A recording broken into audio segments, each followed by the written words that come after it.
मनाचे श्लोक. श्लोक क्रमांक 94. तिन्ही लोक जाळू शके कोप येता, निवाला हरू तो मुखे नाम घेता.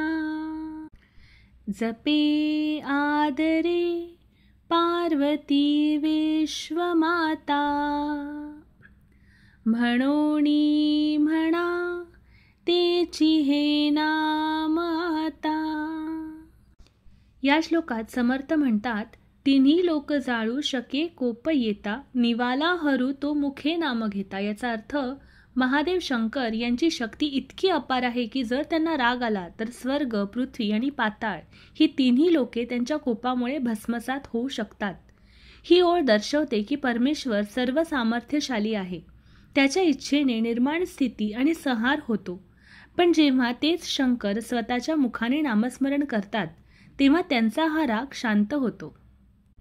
जपे आदरे पार्वती विश्वमाता, म्हणोनी म्हणा तेची हे नाम आता.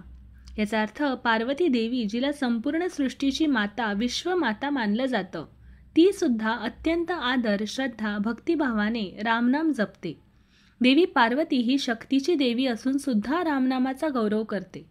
म्हणून हे म्हणा, आता तरी तू ते नाम म्हणजे रामनाम घे, ज्या नामात इतकी ताकद आहे, ज्या नावाचे पार्वती देवी सुद्धा जप करते. धन्यवाद.